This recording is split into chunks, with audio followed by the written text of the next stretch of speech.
master server and you have a slave server, or primary and secondary. And the secondary servers listen to a special collection called oplog, and it's basically a list of data changes that are happening in the primary at any given time. And so those secondaries are listening to that and pulling it down and applying those changes. Well, Meteor has, with their oplog support, they just act like they're a secondary, and they listen to that oplog, and they sit there and they process all those data changes that are coming through on the Mongo server, and they're applying that. And so down on the server side of Meteor, they have what's called a merge box, which is the way that they're tracking what data the clients that are connected are interested in, and so they're able to look at the changes that are coming in, and then based on what's in the merge box, they can push that down to the client. So if you're subscribed to some data that's changed, they'll know you're subscribed, they'll see the change came, and they'll push it down the DDP pipe to you. And so that's kind of how you scale Mongo out. But the problem is, this is really kind of a double-edged sword. So the problem that oplog fixes is the fact that if you have more than one Meteor server in place, you're going to have update delays by default without oplog turned on, without the oplog support enabled. So what happens is, like, server A may run an update and send something to the database. It gets saved. Server A already knows that that data has changed, but server B doesn't have any way to know that it's changed. So what happens in regular Meteor without oplog is it's going to sit there and run what they call a pull and diff, and they're going to query the server and say, were there any changes on this data? And then they're going to see that the data changed, and it's going to ship back down to server B, and then any client that's connected that's subscribed to that data is then going to see that change. But that code was running like every 10 seconds, so you're getting a 10-second delay rather than full real time. So the way to get around that is to use oplog. So that's kind of what we were solving with the oplog change. But the issue there is, if you're pushing too much data into the Mongo server, there's no way to say, I only want to subscribe to this data from the oplog. It's all going to come down. So, like, if you're pushing a ton of data into Mongo, you may actually start to run into performance issues again, like CPU spike issues, where, like, it's sitting there and trying to process all those oplog changes, and it may not even care about all of them, but it still has to process through them all. So I've seen other people like Aaron Oda and Kadira. He's actually got two databases. He's got one that's sitting there. It's fronted by a Node API. The data comes in from the applications, goes into the first Mongo database. Then he runs aggregation queries and then pushes the aggregate data into the client-connected Mongo database. And so that's one way you could deal with having too much data being inserted into a Mongo database. So I touched a little bit on the merge box, but that's another place where you kind of have to worry about the scaling when it comes to CPU and memory. So the merge box kind of eats up the memory on the node side. So the more clients that you have running a subscription on a Meteor server, the more memory is going to be used. As far as I know. And then the thing to be concerned about with the CPU is, whether you're running pull and diff or are you running the oplog, how much is coming through, like I mentioned before, and then what kinds of things are you doing on the back end server side as well.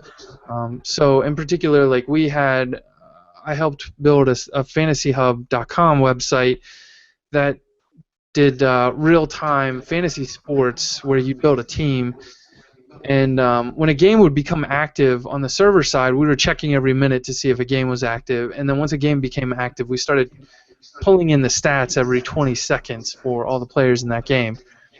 And some of that stuff got a little CPU intensive, so that's another thing to kind of consider when you're writing your code.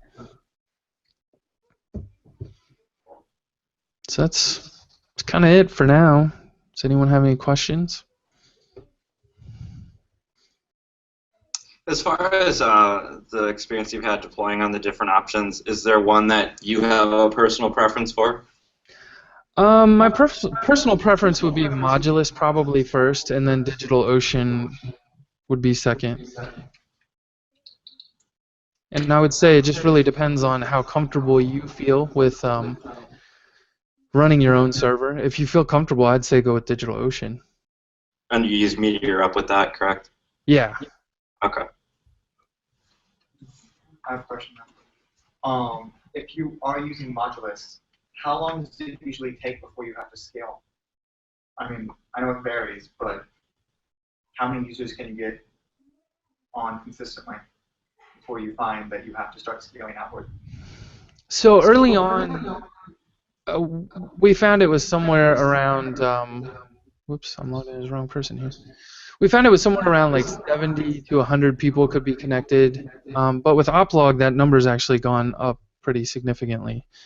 So again, like if you're using Oplog-enabled hosting, then that works out pretty well. Wrong account. Actually don't know that I have anything running here right now. Yeah, I don't. So you talked a lot about Composer.io as a good hosting Mongo option. I had never heard of that. The two I had heard of was Mongo HQ and Mongo Lab. Do those not offer the Oplog, or do you know anything about those two? Okay, so Mongo HQ changed their name, and it's now Compose.io. All right, there you go. Thanks. They decided they were going to get into more than just Mongo, so they're doing, you can see here, they've got these words changing here. They're doing Mongo and Elasticsearch and Rethink and what's the last? Redis is the last one. And yeah, so they've got Oplog enabled, and I'm pretty sure Mongo Lab now has an Oplog enabled option as well. So I definitely check them out, but for me, like I know the Mongo HQ guys, they do a good job. I've had like no downtime whatsoever. I also love the UI that you get right here. And so I can log in and show you. You can see kind of real time what's going on with Crater. So Compose helps manage like your shards and all of that,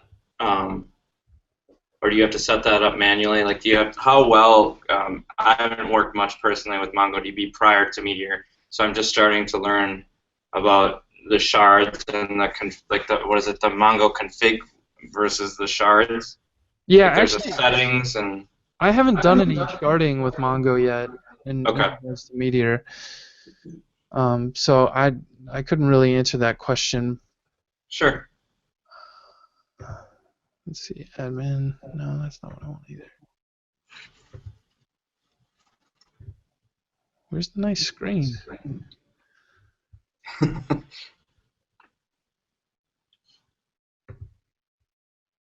Huh.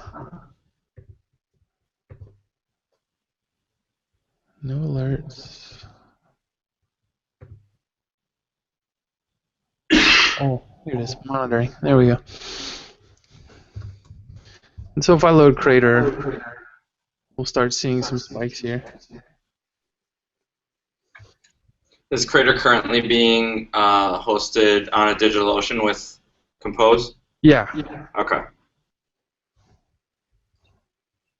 Yeah, I wrote an article that kind of compared the three, and this is where it ended up. So this was kind of the last option that I did. So I never moved it anywhere else after that. But the whole time that I was testing all three platforms, I kept the data at Compose, and that made it very easy to move because I just had to set that Mongo URL directly to the Compose database. And so I wasn't transferring any data anywhere. I was really just deploying some Meteor files and then pointing it back here to get it working.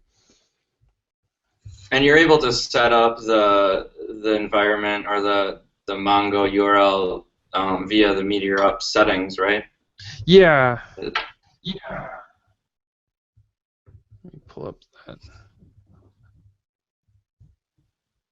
show you what it looks like. There's just a JSON file that you create, and you just tell it like the host username and password, or if you're using SSH keys, just point it at your key, and then you just tell it like, set up Mongo as false for me, but set up Node as true, so it'll install the Node version. I tell it to install Phantom.